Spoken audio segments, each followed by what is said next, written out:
আল্লাহ বলেন ওয়া কুল্লা ইনসানিন আলজামনাহু, সকল মানুষ আমি অ্যাটেস্ট করে দিলাম, সম্পৃক্ত করলাম তায়রাহু, তার আমলনামার রেকর্ডার ক্যামেরা, ফি উনুকিহি, তার গর্দানের ভিতর। সকল মানুষ মানি একজনও বাদ নাই, কুল্লা ইনসান, সব মানুষ আমি তাদের গর্দানের ভিতরে আমল নামা রেকর্ড করার জন্য একটি ক্যামেরা ঢুকাইয়া দিছি। ওয়া নুখরিজু লাহু ইয়াওমাল কিয়ামাতি কিতাবান ইয়ালকাহু মানশুরা, এবং সেই রেকর্ডার, সেই মেমোরি কার্ড, সেই ক্যামেরা আমি কিয়ামতের দিন গর্দান থেকে খুলে বের করব, টেনে বের করব। সেদিন সে তার সামনে এটা কিতাব আকারে পাবে, লিখিত বই আমি তার হাতে দেব। তারপর বলবো ইকরা কিতাবাক, এটা তোমার কিতাব, এটা তোমার আমলনামা, তুমি এটা পড়ো। কাফা বিনাফসিকাল ইয়াওমা আলাইকা হাসিবা, আজকে এটা নিজে নিজে পড়ে হিসাব দেওয়ার জন্য কোনো সাহায্যকারী লাগবে না, তুমি একাই যথেষ্ট। কি বুঝলেন? দুনিয়ায় যা করতেছেন সব রেকর্ড হচ্ছেই, এবং আপনার আমল আপনাকে দিয়ে পড়ানো হবে। তারপরে এবার আল্লাহ বলবে জাযাম বিমা কানু ইয়ামালুন, জাযাম বিমা কুনতুম তা'মালুন, বিভিন্ন শব্দে আল্লাহ কোরআনে বলছে। এবার তোমার পুরস্কার, এটা তোমার আমলনামার ঠিক যেটা এর আলোকেই দিলাম, ভালো হলে ভালো, মন্দ হলে মন্দ। তোমার আমল হবে যেমন, তোমার হাসর হবে ঠিক তেমন। আমরা এখানে যারা আছি 100 বছর আগে আমরা একজনও ছিলাম না। আজ থেকে 100 বছর পরে পৃথিবীতে একজনও হয়তো আমরা থাকবো না। তাহলে আসছি অল্প দিনের জন্য। হাল আতা আলাল ইনসানি হিনুম মিনাদ দাহর লাম ইয়াকুন শাইআম মাযকুরা, আল্লাহ বলে এমন একটি সময় ছিল মানুষের উপর সে স্মরণ করার মতো কিছুই ছিল না। আলহামদুলিল্লাহ, আমি আবুল কালাম আজাদ, দেশের অনেক মানুষ আমাকে চিনে, আপনাদের কাপাসিয়াও তো চিনে। আমি আসি নাই দীর্ঘ 12 বছর, এরপরও কিন্তু অনেকে ভুলে নাই। পাশের থানায়ও গেছে কটিয়াদি পাকুন্দিয়া মাহফিল শুনতে। আজ থেকে 50 বছর আগে এই নামে পৃথিবীতে কোনো মানুষ অস্তিত্বই ছিল না। হতে পারে আজ থেকে 100 বছর পরে নামটা কেউ স্মরণও। পৃথিবীতে মানুষগুলো নিজেকে চিরস্থায়ী মনে করে, তারা ভাবে এটা করব ওইটা করব, অথচ তারা এত অস্থায়ী, এত ক্ষণস্থায়ী তারা বুঝেই না। তবে তারা হারিয়ে যাবে, কিন্তু তাদের আমল হারাবে না, এটা গর্দানের ভিতরে থাকবে। আল্লাহ টেনে বের করে সামনে দিয়া এর আলোকে আবার যা দেবে, কাউকে জান্নাত, কাউকে জাহান্নাম।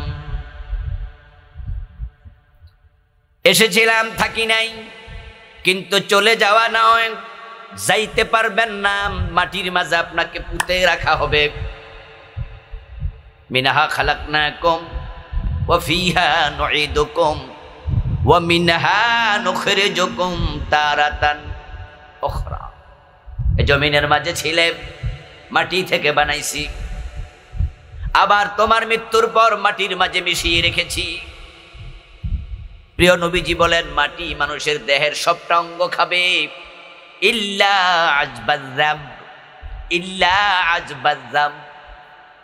তার যে মেরুদণ্ডের হাড্ডির লেজের অংশ, জানবুন মানে লেজ, গরুর লেজ আছে, মানুষের লেজ নাই।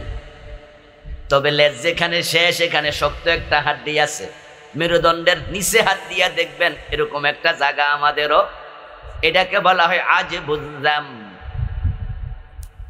রাসূলুল্লাহ বলেন মাটি তোমার পুরা বডি খেয়ে নেবে, কিন্তু মেরুদণ্ডের হাড্ডির সে অংশ শক্তটুকু আল্লাহ মাটির মাঝে এটা রেখে দেবে।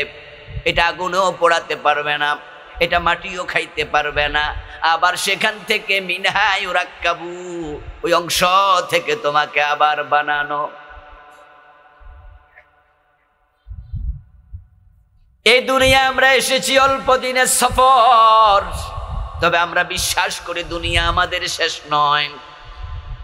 যদিও নাস্তিকরা অনেকে বলে দুনিয়ায় নাকি শেষ, তাই তারা বলে দুনিয়া মস্ত বড়, খাও দাও ফুর্তি করো, যে কদিন বাইসা আছো আনন্দ করে কাটাও, এনজয় ইউর লাইফ। তাদের থিওরি হলো জীবন ভোগ করো, উপভোগ করো। এই জন্য তারা বলে মন যা সা তাই করো, মনে যা সা তাই করো।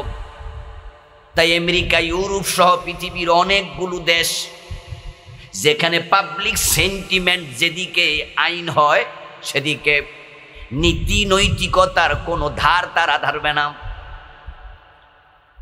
পৃথিবীর 57টির বেশি দেশ পুরুষ পুরুষকে বিয়ে করার অনুমতি দিয়ে বসেছে। দেশ আছে 228টা, তার মাঝে 60-এর কাছাকাছি অলরেডি অনুমতি দিছে পুরুষ পুরুষকে বিয়ে করুক, মেয়ে মেয়েকে বিয়ে করুক। ওই দেশও কথা উঠেছে, এটা কেমন কথা? তখন তারা বলল হায়রে ভাই, আপনার জন্য এই আইন না, আপনি বলছেন পুরুষ পুরুষকে বিয়ে করবে, কি নিকৃষ্ট কথা, মেয়ে মেয়েকে বিয়ে করবে, কি খারাপ কথা। কিন্তু এই আইন তো আপনার জন্য না। কই কার জন্য? কই যে করতে চায় এর জন্য।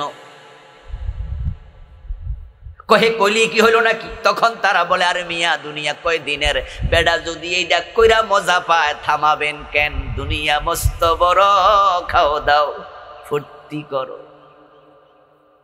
আরে বাঁচবে কয়দিন? 30, 40, 50 বছর, তাই তাকে তার মতো বাঁচতে দেন।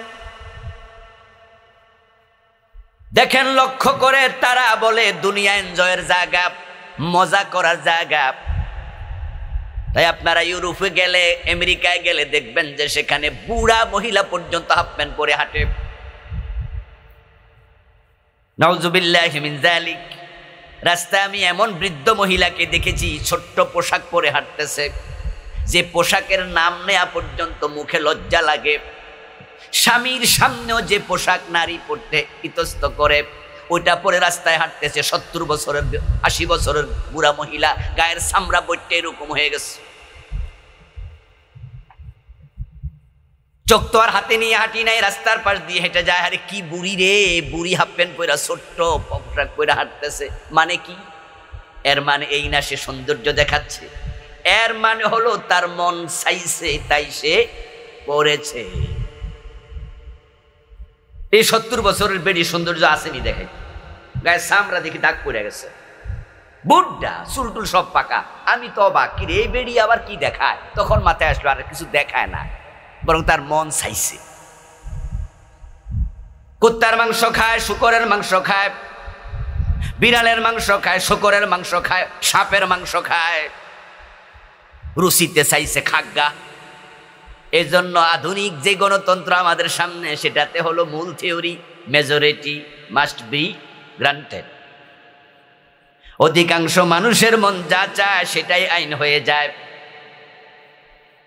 আমার ভাইয়েরা, তারা এইভাবে জীবন উপভোগ করছে, কারণটা কি? কারণ হলো তারা বলতেছে যখন জীবন শেষ, উপভোগের সময় আর নাই, শেষ। এজন্য সুযোগ যে কয়দিন আছে বেশি করে আনন্দ করো, দুনিয়া মস্ত বড়, খাও দাও ফুর্তি করো। এরপরে আরেক লাইন আছে, আগামীকাল বাঁচবে কিনা বলতে পারো। শেষে প্রশ্নবোধক চিহ্ন। এর মানে কি? আগামীকাল বাঁচবে কিনা বলতে তো পারো না, তাই আজকে বেঁচে আছো, যত আনন্দ আজকেই কর। দুনিয়া আনন্দের জায়গা। এখন কি খাবে? খাও দাও ফুর্তি করো বললো, কবি লিখেছে কবিতা, আমরা লিখি নাই। এখন কি খায়া আনন্দ ফুর্তি করবে সেটা কিন্তু উনি এখানে লেখে নাই, উনি মেনু দেয় নাই। পরবর্তী অগ্রজ কবির কবিতাকে সাপোর্ট করে অনুজ কবি কবিতা লিখে, এই বেলা বাই মদ খেয়ে নাও, কাল নিশীথের ভরসা কই, চাঁদনি জাগিবে যুগ যুগ ধরে, আমরা তো আর রব না সই। নাউজুবিল্লাহ পড়েন। হে এবার মেনু লিখে দিছে কি খাওয়া লাগবে। আগেরটা ছিল দুনিয়া মস্ত বড়, খাও দাও ফুর্তি করো। কি খাইবো এটা কয় নাই, পরের ভাইয়া কয় মনে করে দি কি খাওয়া লাগে, এই বেলা মদ খায়া। আবার হেও বোঝে যে কালকা পর্যন্ত বাঁচতে পারবা না, এই বেলা ভাই মদ খেয়ে নাও, কাল নিশীথের ভরসা কই। চাঁদ সূর্য চিরদিন উঠবে, তুমি তো নাও থাকতে পারো, চাঁদনি জাগিবে যুগ যুগ ধরে, আমরা তো আর রব না সই। সই মানি বন্ধু, ও বন্ধু আমরা তো আর যুগ যুগ থাকবো না, তাই গাঁজা হেরোইন ফেন্সিডিল মদ যা খাওয়ার আজকে খাইয়ালো। দুনিয়া আনন্দের জায়গা, এখানে সব শেষ। এবার আপনারা বলুন এখানে শেষ না এখান থেকে যাওয়ার পর আবার শুরু আছে? আসেনি আরেকটা না, এটাই শেষ। আমরা যারা মুসলমান, আমরা বিশ্বাসী, আমরা জানি এটা শেষ না, বরং এখানতে যাওয়ার পরে আরেকটা নতুন করে শুরু হবে, যেটার শুরু আছে আর শেষ নাই। তামাম পৃথিবী দুই দলে বিভক্ত হয়ে চলছে আখিরাতের দিকে। আমরা সবাই চলমান পথিক। আমাদের যাত্রা শুরু হয়েছে আলমে আরওয়াহ থেকে, রুহের জগৎ থেকে। আমাদেরকে সেখানে আল্লাহ বানায় একসাথে রেখেছিলেন, রুহগুলো একসাথে ছিল। সেখান থেকে আপনাকে আল্লাহ মায়ের পেটে পাঠালেন, সেখানে আপনি আলাদা কিছুদিন থাকলেন একা একা। তারপরে সেখান থেকে আল্লাহ দুনিয়ায় পাঠালেন, এখানে আপনি বন্ধু বান্ধব আপনজন নিয়ে কিছুদিন থাকলেন, কিন্তু সময় যখন শেষ আবার একা চলে যেতেই হবে। আপনি যাওয়ার পর কবরে আর সঙ্গী নাই। আপনার আমল যেমন আপনার কবর হবে ঠিক। এই জন্য প্রতিদিন কবর মানুষকে ডেকে ডেকে বলে, আনা বাইতুল গরবা, আনা বাইতুদ দুধ, আনা বাইতুল ওয়াহদা। কবর ডেকে ডেকে বলে, আনা বাইতুল গরবা, আমি অসহায় ঘর, একাকিত্বের ঘর। আনা বাইতুদ দুধ, আমি কীট পতঙ্গের ঘর, আমি অন্ধকার ঘর। আমার কাছে আমল যেমন, আচরণ পাবে ঠিক তেমন। যেহেতু আমরা আখিরাতে সবাই বিশ্বাস করি, দুনিয়ায় যে 30, 40, 50, 100 বছর পেলাম, এই জীবনটাকে আখিরাতের কথা মাথায় রেখে সাজানো দরকার আছে না নাই? তারা তো কবিতা লিখলো, দুনিয়া মস্ত বড়, খাও দাও ফুর্তি করো। আলহামদুলিল্লাহ, আমরা তো মদ গাঁজা খাইয়া, হেরোইন খাইয়া আনন্দ করি না, আমরা তো হারাম খাইয়া ফুর্তি করি না, আমরা হারাম জায়গায় যাই না, হারাম জিনিস ধরি না। আমরা বুঝি এটা ফুর্তির জায়গা না, দুনিয়া হলো আমাদের ইবাদতের জায়গা। ওমা খালাকতুল জিন্না ওয়াল ইনসা ইল্লা লিয়াবুদুন। আল্লাহ আমাদেরকে দুনিয়ায় আনন্দ ফুর্তির জন্য পাঠায় নাই, আমাদের আনন্দের জন্য আল্লাহ জান্নাত বানায়া রাখছে। জান্নাতে কোনো কষ্ট আছে? সবাই কথা বলুন, হ্যাঁ না হেঁয়ো মেয়ে কয়া লাগবে তো কিছু। জান্নাতে কষ্ট আছে? জান্নাত কিসের জায়গা? আনন্দের জায়গা, চির আনন্দের জায়গা। জাযাআ বিমা কানু ইয়ামালুন। দুনিয়া ভালো কাজ করো, আল্লাহ তোমার উত্তম প্রতিদান দেবে, সেখানে আনন্দের অভাব নাই। মানুষ কি দিয়ে আনন্দ করে দুনিয়ায়? যুবকেরা যুবতী নারীকে সাথে নিয়ে আনন্দ করে, সেটা হালাল ভাবে হোক আর হারাম ভাবে হোক। এজন্য আমরা বৈধ স্ত্রীকে নিয়ে আনন্দে মেতে উঠি। বিবাহের পরে বাসর ঘর আমরা যখন করব, আমাদের প্রত্যেকটি পুরুষের জীবনে বাসর ঘর হচ্ছে সর্বশ্রেষ্ঠ আনন্দের রাত। এর চেয়ে দারুণ রাত পুরুষের জীবনে আর আসে না। আমরা নারী নিয়ে আনন্দ করি। আচ্ছা বলুন তো এবার, জান্নাতে নারী আছে কিনা? দুনিয়াতে নারী একসাথে আপনি 4 জনকে নিতে পারবেন বউ হিসাবে, তাও সামর্থ্য থাকলে। এরপরে বউ যদি বালা পড়ে, না হয় দ্বিতীয় বিয়ে করলে প্রথমটা দাউলিয়া খারাইতে হয়, ঠিক না? তৃতীয় নাম্বার বিয়ে করলে প্রথম 2 বউয়ের ঠেলায় বাড়িতে আসা যায় না। আমি 4 বিয়েওয়ালা এমন বউর জামাইয়ের নাম শুনেছি, জামাইকে আমি চিনি, যে বেটা ভাড়া বাড়ির থাকে, ওখানে বউ একজনও না, একা থাকে। ঘটনা কি, বউ 4 জন, 4 জনই দৌড়ায়। 4 বউ নাকি দাও লইয়া খারাইতে গেলে, তো এখন বেটা কয়ে যার জীবনের কোনো দাম নাই, যা আলাদা থাকে। তো একসাথে আপনি আনন্দ করবেন নারী নিয়ে। নারী তো আনন্দের সবচেয়ে বড় উত্তম মাধ্যম। আরে ভাই, আদম যখন জান্নাতে, মা হাওয়া ছিল না, আদমের মনো আনন্দ ছিল না। এজন্য আল্লাহ উনার হাড্ডি দিয়া নারী মা হাওয়াকে বানাইছে। তখন মা হাওয়ার কারণে আদমের জান্নাত আনন্দে ভরে গেছে। যেই ঘরে মেয়ে নাই, সে ঘরে আসলে হাসি নাই, আনন্দ নাই। আলহামদুলিল্লাহ, আল্লাহ আমারও একটা মাইয়া দিছে। আমার 4 ছেলে, 5 নম্বরে মেয়ে দিছে। আমি দেখি যে আসলেও আমার ছোট্ট মেয়েটা 8 বছর বয়স, সে আমার ব্যাপারে এত যত্ন নেয়, বাকি 4 ছেলে 4 জন মিললেও হবে না। বিয়ের আগে পুরুষেরা অনেকটা সন্ন্যাসরা থাকে। মা যদি যত্ন না নেয়, তাহলে পুরুষের বিয়ের আগে যত্ন নেওয়ার কেউ নাই। যে বাচ্চার মা মরে যায়, ওই বাচ্চা বোঝে পৃথিবী কতটা কষ্টের। বাবা থাইকাও কিন্তু নাই। এই জন্য একজন মানুষের যত্ন নেওয়ার ক্ষেত্রে হয়তো মা, না হয় মেয়ে, না হয় বোন, এই নারী ছাড়া দুনিয়াও শান্তি নাই। খুব দামি জিনিস নারী। এবার নারী আপনি স্ত্রী হিসাবে 4 জন একসাথে পাবেন, কিন্তু জান্নাতে আল্লাহ আপনাকে আনন্দ করার জন্য নারী দেবেন কমপক্ষে 72 জন। হুরুম মাকসুরাতুন ফিল খিয়াম। সূরা রহমানে আল্লাহ বলেন, আমি তোমাদের জন্য হুর বানায়া তাবুর মাঝে রেখে দিয়েছি।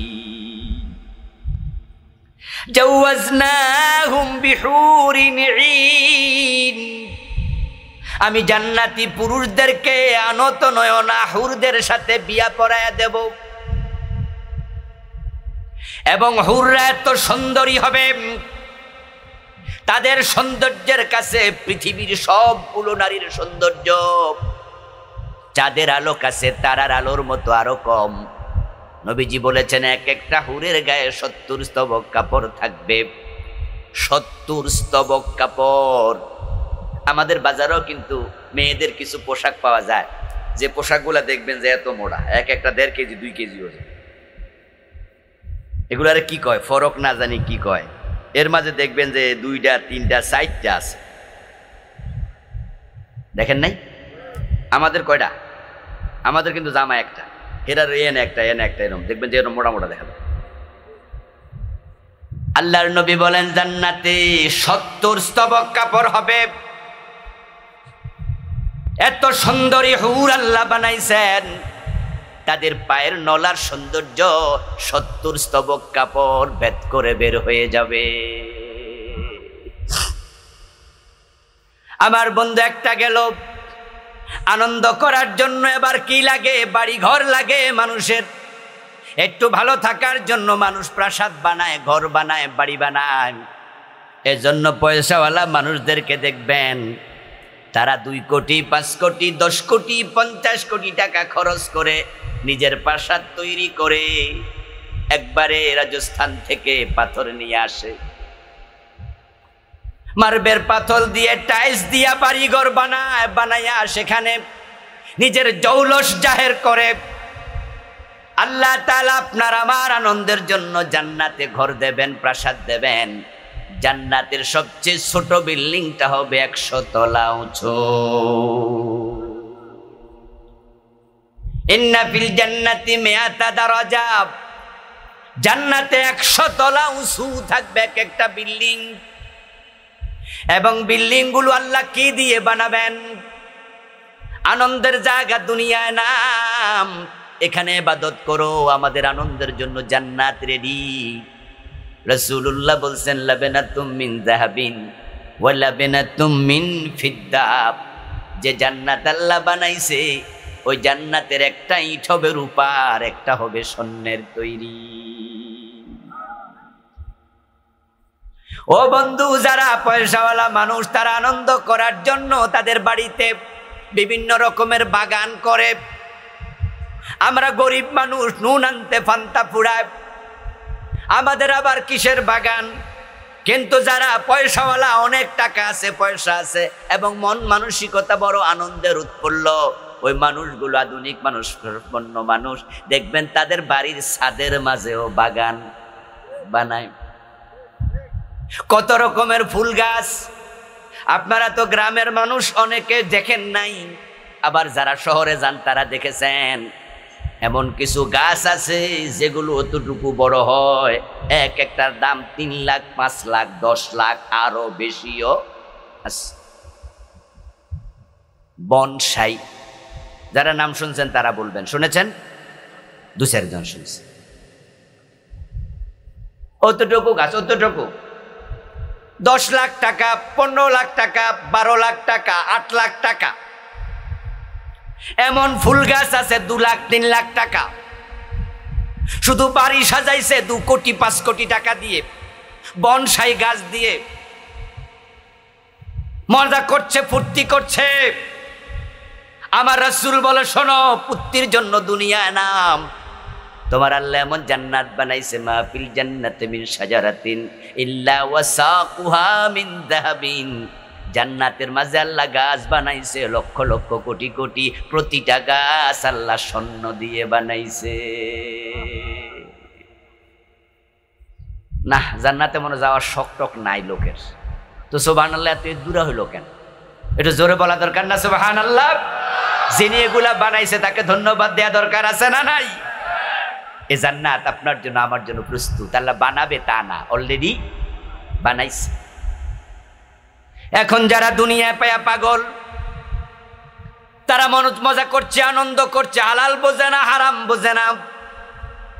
ওই মানুষগুলোর জন্য আল্লাহ জান্নাত বানান নাই। আল্লাহ জান্নাত বানাইছে শুধু তার ইবাদতকারী বান্দার জন্য। তাই মানুষেরা ইবাদত করে কিনা এটা পর্যবেক্ষণ করার জন্য তিনি মানুষ বানানোর সময় গর্দানের ভিতরে একটা ক্যামেরা ঢুকাইয়া দিছে। আপনার এই দুনিয়ার জীবনের প্রতিটা মুহূর্ত, প্রতিটা কথা, প্রতিটা কাজ ওই ক্যামেরার মাঝে রেকর্ড হচ্ছে, একটাও বাদ নাই। হাসরের ময়দানে সে কিতাব যখন আল্লাহ মানুষের হাতে দেবেন, তখন যারা পাপিষ্ঠ সে কিতাব পায়া তারা অবাক হয়ে বলবে, মালি হাদাল কিতাবিলা ইউগাদিরু সগীরাতান ওয়ালা কাবীরাতান ইল্লা আহসাহা। সুবহানাল্লাহ পড়ে। তারা আমলনামা হাতে পেয়ে আশ্চর্য হয়ে বলবে, কি দারুণ কিতাব, কি আশ্চর্য কিতাব। দুনিয়ায় ছোট বড় যা করেছি কোনো কিছু বাদ নাই, সব এখানে রেকর্ড আছে। ফামান ইয়ামাল মিসকালা যাররাতিন খায়রান ইয়ারা ওয়া মান ইয়ামাল মিসকালা যাররাতিন শাররান ইয়ারা।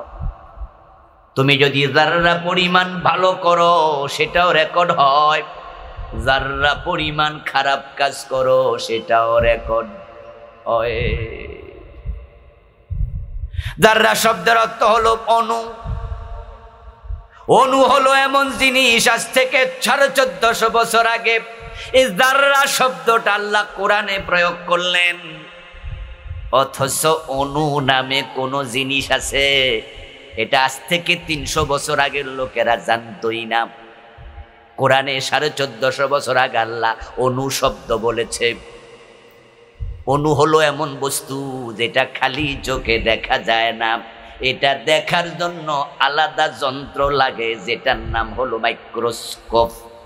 বাংলায় বলে অণুবীক্ষণ যন্ত্র, অনু মানি অনু, বীক্ষণ মানি দেখা, যন্ত্র মানি যন্ত্র, এমন যন্ত্র যা দেখতে, এমন জিনিস যা দেখতে এই যন্ত্রটা লাগবে।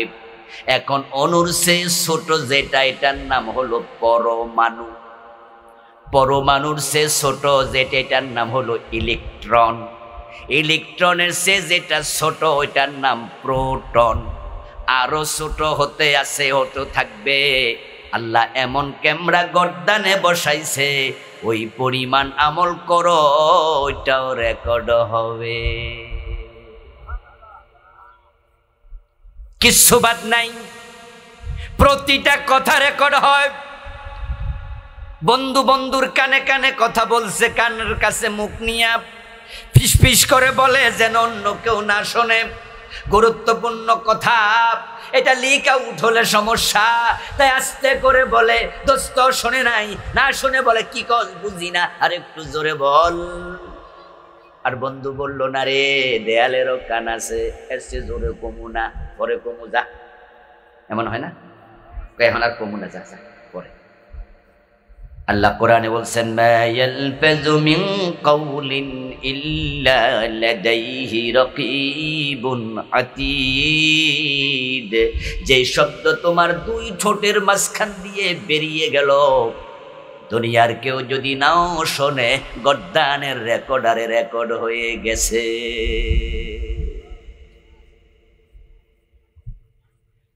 যেহেতু সব রেকর্ড হয়, আপনারটা আপনাকে পড়তে বলা হবে, শুধু পড়তে না, আপনাকে এবার বলা হবে হিসাব দে, এটা কেন করলি, এটা কেন করলি না। আপনার পরিচয় আপনাকে মাথায় রাখা লাগবে। আপনি জমিনে মালিক হিসাবে আসেন নাই, আপনি আসছেন জমিনে গোলাম হিসাবে।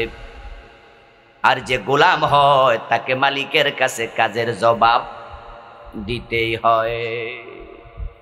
গোলামের অন্য অর্থ হলো চাকর। আপনারা এখানে যারা আছেন, আমরা অনেকে চাকরি বাকরি করি। আমি একটা এমপিও ভুক্ত কামেল মাদ্রাসার প্রফেসর, মুহাদ্দিস। আমার প্রিন্সিপালের কাছে আমার জবাবদিহিতা আছে। যদি মাদ্রাসায় না যাই, আমি উনাকে ইনফর্ম করতে হয়, না হয় তিনি আমারে ফোন করে জিজ্ঞাসা করার অধিকার আছে, আজাদ সাহেব আপনি এখন কোথায়, আপনার না কামেলে ক্লাস আছে। বলুন তো, এই প্রশ্নটা করার অধিকার ওনার আছে না নাই? কারণ যেহেতু আমি চাকরি করি, আমি চাকর, তাই আমার নেতার কাছে আমাকে জবাব। আবার প্রিন্সিপাল সাহেবকে যদি এসে মাদ্রাসার টিওনো সাহেব না পায়, ওসি সাহেব, আপনার ডিসি সাহেব না পায়, মাদ্রাসার যিনি সভাপতি, উনি এসে দেখো অফিসে প্রিন্সিপাল নাই, এবার প্রিন্সিপালকে প্রশ্ন করা, প্রিন্সিপাল সাহেব আপনি কোথায়, মাদ্রাসায় এখন থাকার কথা। এই প্রশ্ন করার অধিকার সভাপতির আছে না নাই? কর্তৃপক্ষের অধিকার আছে। এই জমিনে আপনাকে 30, 40, 50 বছর আল্লাহ স্বাধীনতা দিয়া পাঠাইছে। ভাববেন না আমি বুঝি পার পাইয়া গেছি। প্রতিটা সেকেন্ডের ব্যাপারে প্রশ্ন করা। ثم لتسألن يومئذ عن النعيم। অতঃপর তোমাদেরকে আমার প্রতিটা নেয়ামতের ব্যাপারে জিজ্ঞেস করা হবে। যেই সময় 70 বছর পাইলেন, সময় কি আল্লাহর নেয়ামত নয়? যেই চোখ দিয়া জি বাংলা স্টার জলসায় নাটক দেখলেন, আপনার এই মোবাইলের মাঝে যেই চোখ দিয়া বাজে ছবি দেখলেন, এই চোখ কি আল্লাহর নেয়ামত নয়? চোখ আপনি বানাইছেন নাকি? চোখ বানাইছে কে? দেখার ক্ষমতা দিছে কে? তো যিনি আপনাকে দিলেন, তার কি প্রশ্ন করার অধিকার নাই? যে মুখ দিয়া মিথ্যা কথা বলছেন, গীবত করতেছেন, এই মুখ দিছে কে? কথা বলার সুযোগ দিছে কে? তাই তিনি প্রশ্ন করবেন, এটা কেন বললি? এই 30, 40, 50, 60, 70, 80, 100 বছর পুরাটা জীবন হুবহু রেকর্ড হয়, একটা সেকেন্ড মিস নাই। আজ থেকে 4-5 বছর আগে বাংলাদেশ সরকারের সাবেক একজন মন্ত্রী একজন সিনেমার নায়িকার সাথে কি জানি কইছিল তিনি গোপনে। ওই টাকলা মুরাদ নাম মনে আছেন? বলে যান নাই তো? নায়িকা মাহিয়া মাহিনা জানি কি একটা আছে, আপনারা গাজীপুরের পাশে বাড়ি। ওই বেডিরে কি জানি কইছে 1.5 থেকে 2 মিনিটের একটা অডিও ক্লিপ ফাঁস হলো। আমি সোনারগাঁও হোটেলে আছি, তুমি চলে আইও। ও বেডি কই ব্যস্ত আছি, না আইলে পুলিশ পাঠামু, সেনাবাহিনী পাঠামু, এ জাতীয় কিছু কথাবার্তা হয়েছে, এগুলো আমরা শুনলাম অডিওতে। এটা যখন ফাঁস হলো, কে বা কারা রেকর্ড করে দিছে সাইরা, বেড়ার মন্ত্রিত্ব চলে গেল, এমপিত্ব চলে গেল, দলের সাময়িক একবারে সমর্থক পোস্টটা পর্যন্ত বাতিল হলো। পরবর্তী নির্বাচনে তাকে আর এমপি প্রার্থী দেয় নাই। তার ইজ্জত মান সম্মান ধুলায় মিশে গেল। আমি অবাক হই, মাত্র 2 মিনিট 2.5 মিনিটের অডিও ফাঁস হলে যদি সব যায়, আর আমাদের 50 বছরের ভিডিও যখন আল্লাহ ফাঁস করবেন, তখন আমাদের কি হবে?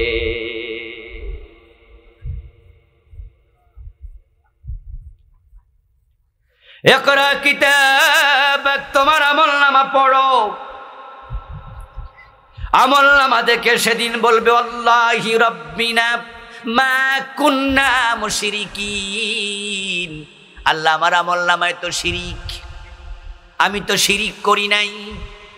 মা কুন্না না'মালু মিন সু, আল্লাহ আমার আমলনামায় সুদ আছে, ঘোষ আছে, গিবত আছে, মিথ্যা আছে, আমার নামাজ কাজার রেকর্ড আছে, আমার রোজা ভাঙ্গার রেকর্ড আছে। আল্লাহ, আমি এত খারাপ না, এটা আমার আমলনামা না, এই আমলগুলো আমি করি নাই। সেদিন আল্লাহর সামনে মানুষ মিথ্যা বলতে শুরু করবে,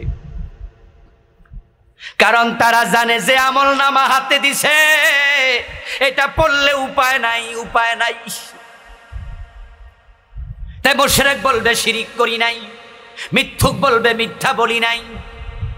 যখন তার আল্লাহর সামনে দাঁড়ায়া এই মিথ্যা বলা শুরু করে দেবে, কোরআন মাজিদে সূরা ইয়াসিনের মধ্যে আল্লাহ বলে আল-ইয়াউমা নাখতিমু আলা আফওয়াহিহিম, তখন তাদের মুখের মাঝে আমি মোহর মেরে দেব, মুখ বন্ধ করে দেয়া হবে। যেই মুখ দিয়া দুনিয়ায় হাজারো মিথ্যা বলেছ, এমন মিথ্যা বলেছ যে মিথ্যার কারণে তোমার একটা মিথ্যা আরেকজনের জেল হয়ে গেছে, ফাঁসি হয়ে গেছে, ঠিক কিনা?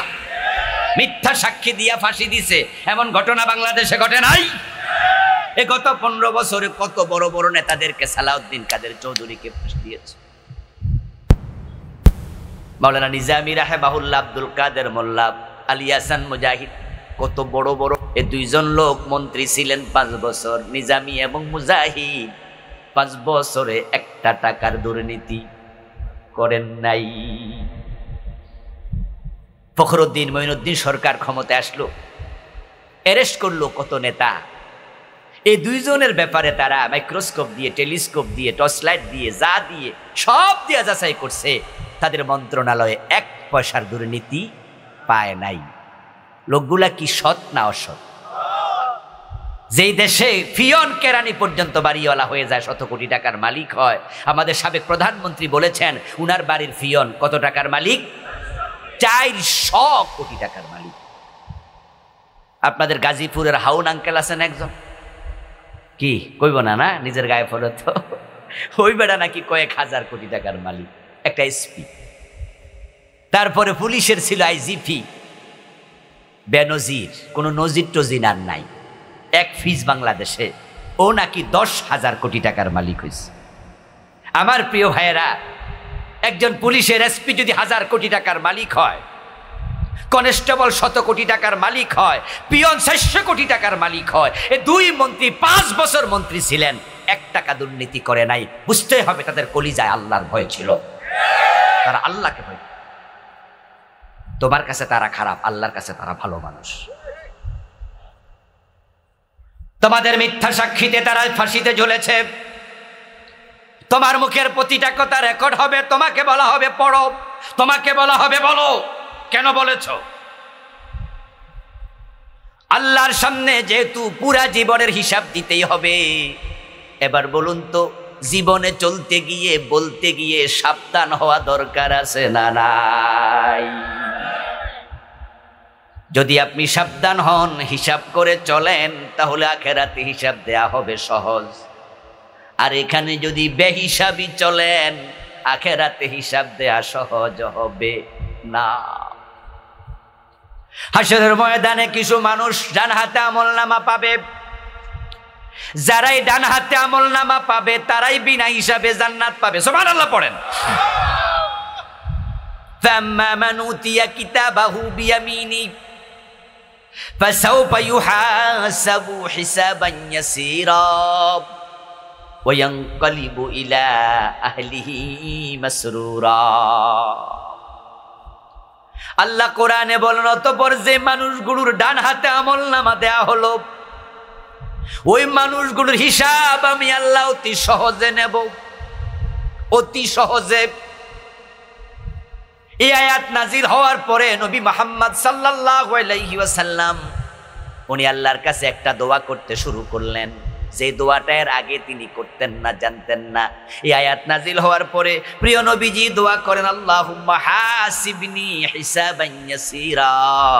ও আমার আল্লাহ, তুমি সহজে আমার হিসাব নিয়ে আমারে ছাইরা দিও, আমার হিসাবটা তুমি কঠিন করিও না।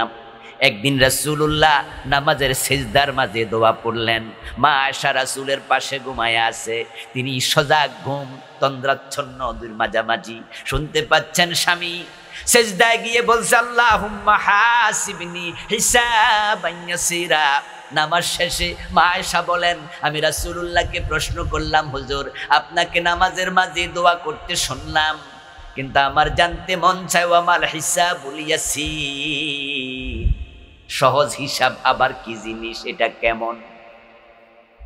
নবীজি জবাব দেন, সহজ হিসাব মানে হলো আইয়ানজুরাল্লাহু সুবহানাহু ওয়া তাআলা ফি কিতাবিহি ফায়াতাজাওয়াজানহু ফাইন্নাহু মান নুকিশা উযযবা ফাইন্নাহু মান নুকিশা হালাকা।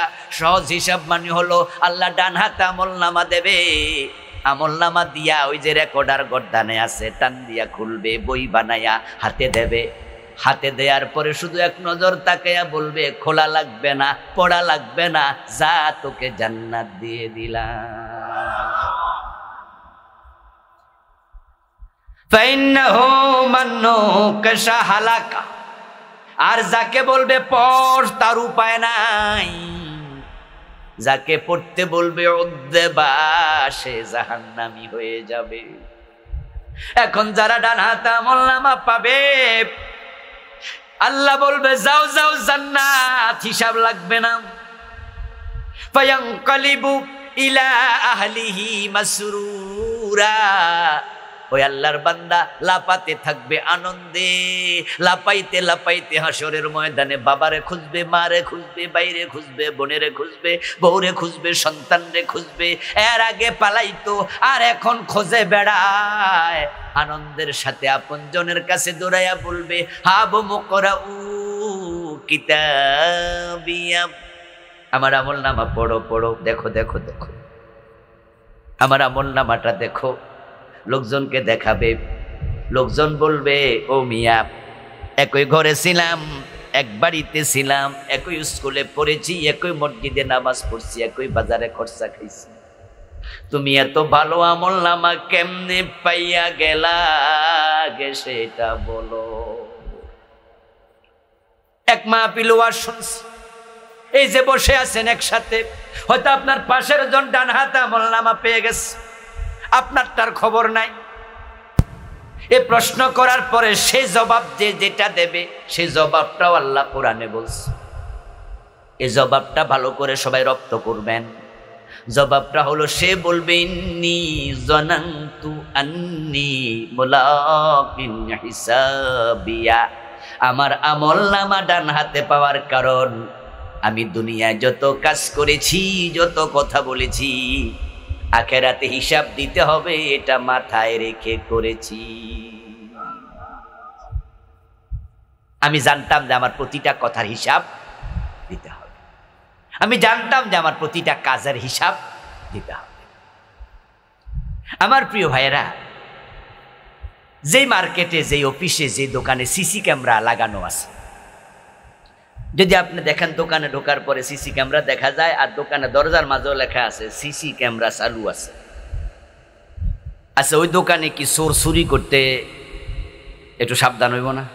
যে চুরি যে করমু বেটা তো দেখালে, এই জন্য সিসি ক্যামেরা লাগানো আছে, দেখলেই কিন্তু মানুষ চোরেরা পর্যন্ত সতর্ক হয়, এখানে কিন্তু পকেটে নিবা বেটা দেখালে। এবার বলুন তো, আল্লাহর সিসি ক্যামেরা আমাদের সাথে আছে না নাই? কিরামান কাতিবিনা ইয়ালামুনা মা তাফআলুন। আপনি যা করছেন লেখার জন্য দুজন ফেরেশতা বসে আছে, আপনি করবেন সে নোট করে ফেলবে। ওয়া কুল্লা শাইইন আহসাইনাহু কিতাবা। আল্লাহ তাআলা অন্য সূরার মাঝে বলতেছেন, আমি তোমাদের সব কিছু কিতাবে লিখে রাখি। ওয়া তুকাল্লিমুনা আইদিহিম ওয়া তাশহাদু আরজুলুহুম বিমা কানু ইয়াকসিবুন। আল্লাহর সামনে মিথ্যা বলে পার পাওয়া যাবে না, এটা আমার আমলনামা না। মুখের মাঝে মোহর মাইরা দিয়া আল্লাহ এবার বলবেন, হাত তুই কথা বল, পা তুই কথা বল, ও চোখ তুই কথা বল, কান তুই কথা বল। শাহিদা আলাইহিম সামউহুম ওয়া আবসারুহুম ওয়া জুলুদুহুম। তাদের চোখ কথা বলবে, তাদের কান কথা বলবে, গায়ের চামড়া কথা বলবে। ওয়া তুকাল্লিমুনা আইদিহিম, তাদের হাত কথা বলবে। ওয়া তাশহাদু আরজুলুহুম, তাদের পা কথা বলবে। সবগুলো আল্লাহর অদৃশ্য ক্যামেরা, সবগুলো আল্লাহর ক্যামেরা। এই হাত কে বানাইছে? কথা বলেন না ভাইরা, কে বানাইছে? তাহলে সে কার গোলাম? বলেন কার গোলাম? এ পা কে বানাইছে? সে কার গোলাম? এ জমিন কে বানাইছে? ইয়াউমাইযিন তুহাদ্দিসু আখবারাহা বিআন্না রাব্বাকা আওহা লাহা। যে জমিনে দাঁড়ায়া চুরি করছো, ডাকাতি করছো, মিথ্যা বলছো, যে জমিনে দাঁড়ায় অন্যায় করছ, আল্লাহ জমিনকে বলবে, জমিন তোর মাঝে লোক কি করছে তুই সাক্ষী দে। ক্বালু লিজুলুদিহিম লিমা শাহিদতুম আলাইনা। মুখের মোহর আল্লাহ এবার খুলে নেবেন, মুখের মোহর খুলে নিয়ে বলবেন, এবার কথা বল। আমলনামা দেখে তো বলেছিলি এটা তোর নাম, এত গুনাহ তুই করস নাই, এখন তোর হাত সাক্ষী দিল, তোর মুখ সাক্ষী দিল। তুই কার জায়গায় হাত দিছত, কোন জায়গায় হাত দিছত, কার টাকা পকেটে নিছত, কার সাথে বাজে কথা বলেছিস, তোর গা, তোর চোখ কোন দিকে তাকাইছিস, সব বলে দিল। এখন কি বলবি বল? তখন লোকেরা আল্লাহর সাথে আর কথাই বলবে না, কারণ বলার মতো সাহস আর নাই।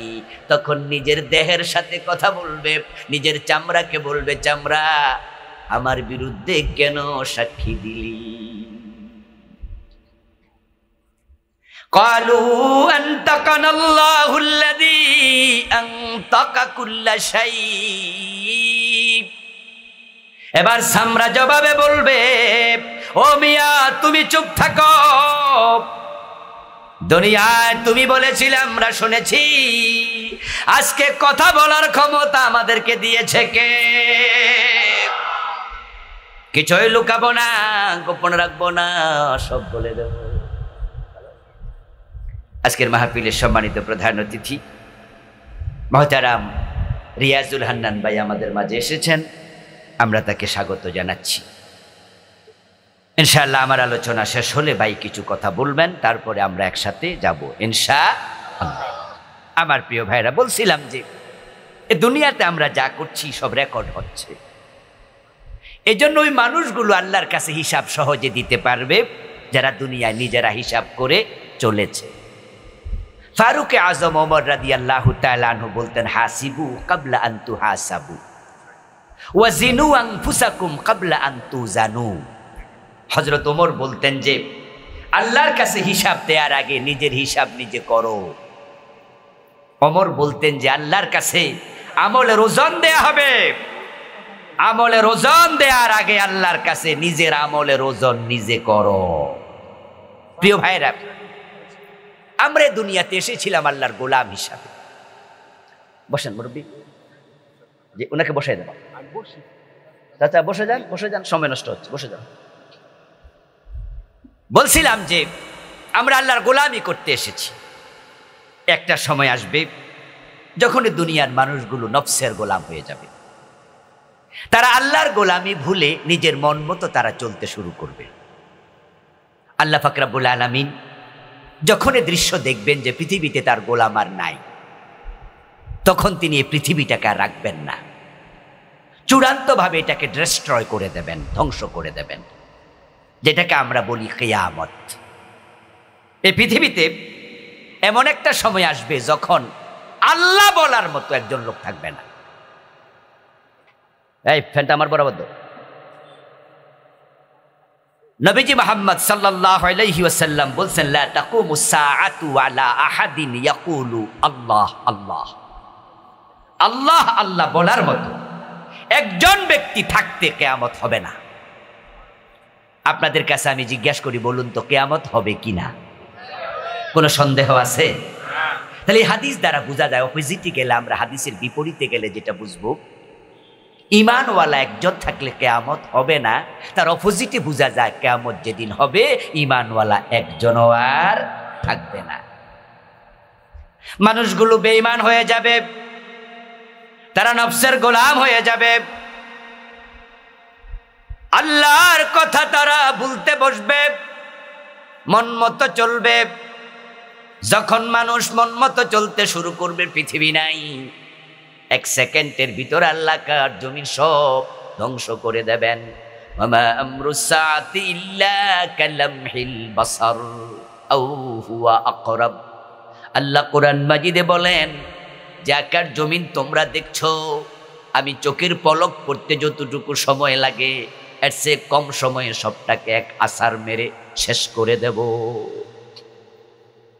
পৃথিবী যখন শেষ হয়ে যাবে, 40 বছর এক আল্লাহ ছাড়া কিছু থাকবে না। কুল্লু শাইইন হালিক ইল্লা ওয়াজহাহু। সব শেষ, একমাত্র আল্লাহ আছেন, তিনি ছিলেন, তিনি আছেন এবং তিনি থাকবেন। ওয়াল আউয়ালু ওয়াল আখিরু ওয়াজ যাহিরু ওয়াল বাতিন। তিনি ছিলেন, তিনি আছেন, তিনি অনাদি, তিনি অনন্ত। 40 বছর চলে যাবে। 40 বছর যাওয়ার পর আল্লাহ তাআলা ইসরাফিল আলাইহিস সালামকে আবার জীবিত করবেন, তার মুখের মাঝে সিংহা দেবেন। ইসরাফিল আলাইহিস সালাম ওই সিংহার মাঝে আল্লাহর অর্ডারে আবার ফু দেবেন। ইসরাফিলের সিংহার ফুয়ের মাধ্যমে প্রলয় হয়েছিল, আবার ইসরাফিলের সিংহার মাধ্যমে আমরা জেগে উঠব। সুম্মা নুফিখা ফীহি উখরা ফাইযা হুম কিয়ামুন ইয়ানজুরুন। আল্লাহ তাআলা কোরআনে বলেন, অতঃপর ওই সিংহার ফুৎকারে সবাই আবার দাঁড়িয়ে যাবে। ওয়াইদাল কুবুরু বুসিরাত আলিমাত নাফসুম মা কদ্দামাত ওয়া আখখারাত ফাইযা হুম কিয়াম। সবাই দাঁড়াবে। আল্লাহর সামনে দাঁড়ানোর পর এবার আল্লাহ আমলনামা হাতে দেবে, যা শুরু থেকে বলে আসছিলাম। এই মানুষগুলো কবর থেকে 3 ভাগে বিভক্ত হয়ে দাঁড়াবে, এবং যেদিন সব মানুষ আল্লাহর সামনে দাঁড়াবে, সেদিন নিয়ন্ত্রণ 100% আল্লাহর হাতে থাকবে। সেদিন কোনো নিয়ন্ত্রণ আল্লাহ কাউকে দেবেন না, কোনো নবীকেও না, কোনো ফেরেশতাকেও না, বরং আল্লাহ কাহার সুরত ধরে যখন প্রকাশিত হবেন, তখন আল্লাহর ভয়ে আল্লাহর নবীরা নফসি নফসি ইয়া নফসি বলে চিৎকার দেবে। নবীজি মুহাম্মদ সাল্লাল্লাহু আলাইহি ওয়াসাল্লাম সিজদায় পড়ে থাকবেন। ইয়াউমা ইয়াকুমুর রূহু ওয়াল মালাইকাতু সাফফান লা ইয়াতাকাল্লামুন। ফেরেশতারাও কথা বলবে না, লাইন ধরে দাঁড়ায়া থাকবে। ওয়াল আমরু ইয়াউমা ইযিল লিল্লাহ। সেদিন রাজত্ব ক্ষমতা একমাত্র কার? নবীজি বলেন, মানুষ 3 দলে বিভক্ত হবে। এক দল কবর থেকে উঠবে, সিনফান মুশাতাব। ওঠার সাথে সাথে অদৃশ্য শক্তি পিছন থেকে ধাক্কাবে, গো অ্যাহেড, সামনে চল। ফাতাতুনা ফুআজা, সব মানুষ দলে দলে হাসরের ময়দানে যাবে। গিয়েই তারা দেখবে সূর্য মাথার উপর, পায়ের তলায় জুতা নাই। হুফাতাম উরাতান ওয়া গুরলা, গায়ে কাপড় নাই, পায়ের তলায় জুতা নাই, মাথার মাঝে টুপি নাই, হাতা ছাতা নাই, সূর্যের আলোতে দাঁড়িয়ে থাকবে সেখানে 50,000 বছর। তারজুল মালাইকাতু ওয়ার রূহু ইলাইহি ফি ইয়াউমিন কানা মিকদারুহু 50,000 সানা। আমার বানানো কথা নয়, কোরআনের আয়াত। 50,000 বছর। প্রতিটা মানুষের জন্য জায়গা বরাদ্দ হবে শুধুমাত্র পা রাখার বরাবর। আদম থেকে পৃথিবীর প্রলয় পর্যন্ত যত মানুষ এসেছিল পৃথিবীতে, সবাই সেখানে হাজির। কোটি কোটি কোটি কোটি মানুষ জায়গা পাবেন পা রাখার মতো সামান্য। ওই এক পায়ের উপরে দু পায়ের উপরে ভর দিয়ে থাকা লাগবে 50,000 বছর।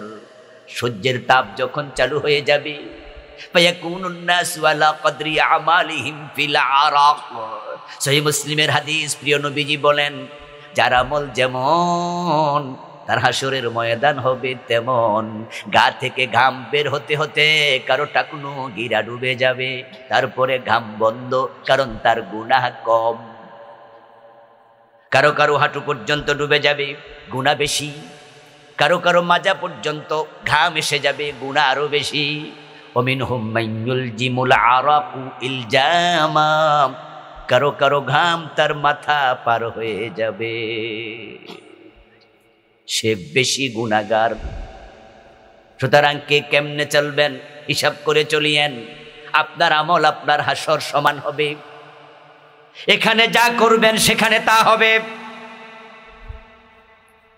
সূর্যের তাপে ঘাম ঘাম থাকবে না, সূর্যের তাপে ওই ঘাম গরম পানির মতো উতরাতে শুরু করবে। আমার প্রিয় ভাইয়ের, আজকের পৃথিবীতে সূর্যের দূরত্ব 9,30,00,000 মাইল।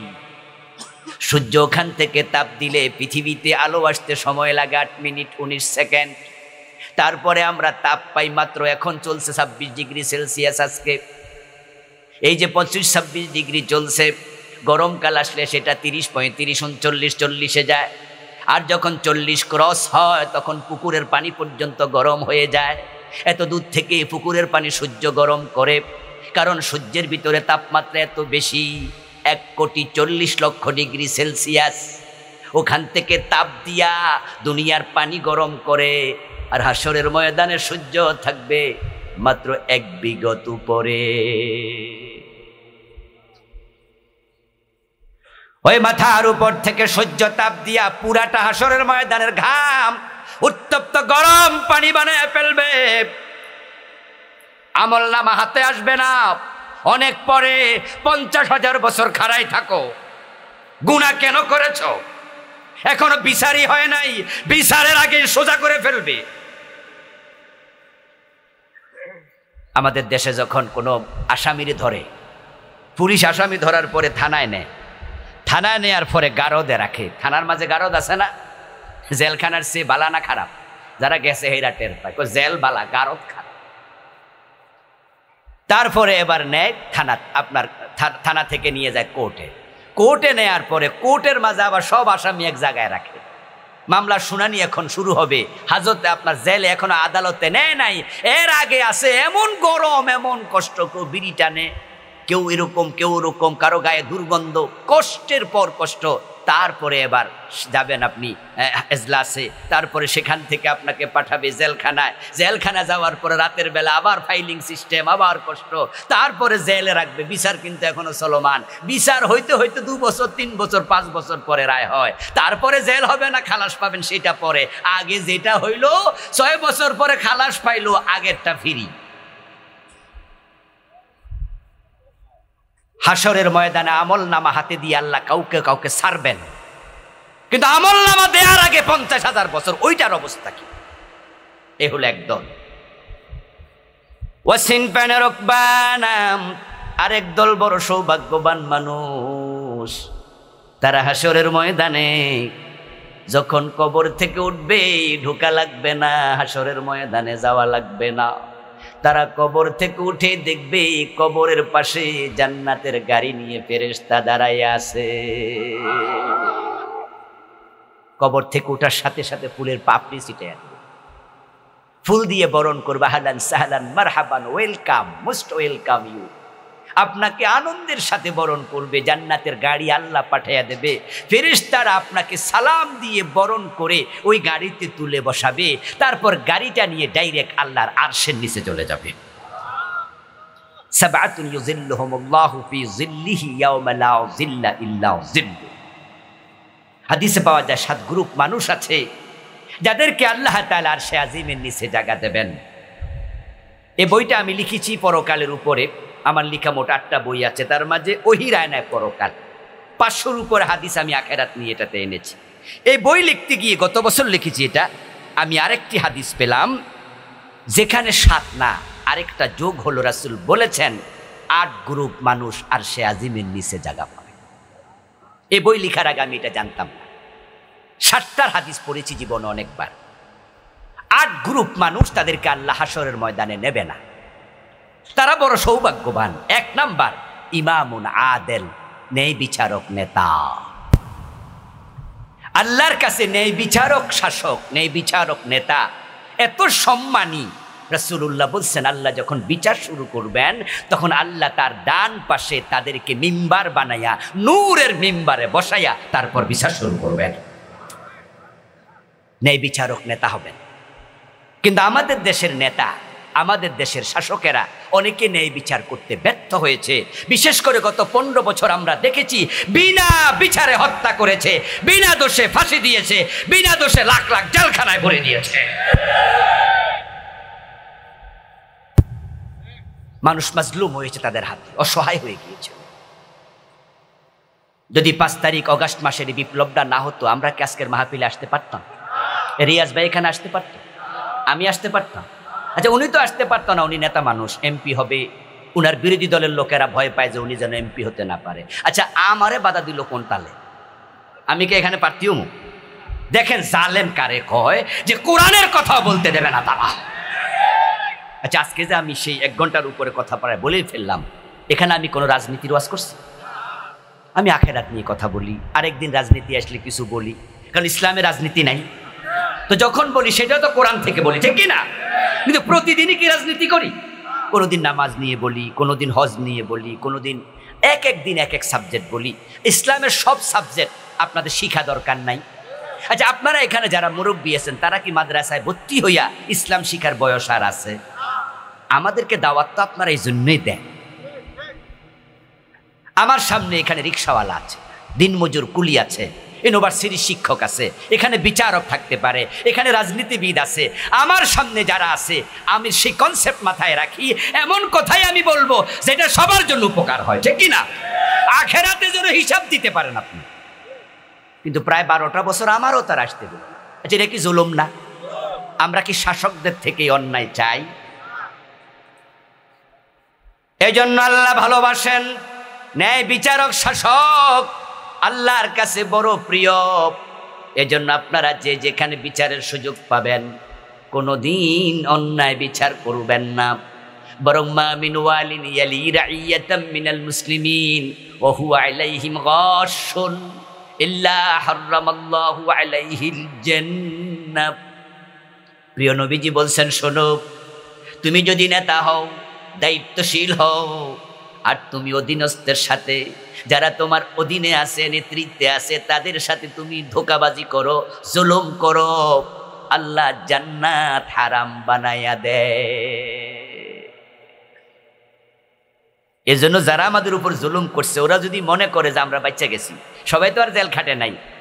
ফোলা কামরুল, এরপরে হলো ওই যে বটগাছতলের উকিলা ছিল, কি যে অহংকারী ছিল, এরপরে আপনার ওই যে আমাদের থাবা বাবা, দরবেশ বাবা, 4-5 জন নেতা ধরা পড়ছে, বাকি সব নেতা চলে গেছে ইন্ডিয়া, কানাডায়, আমেরিকায়।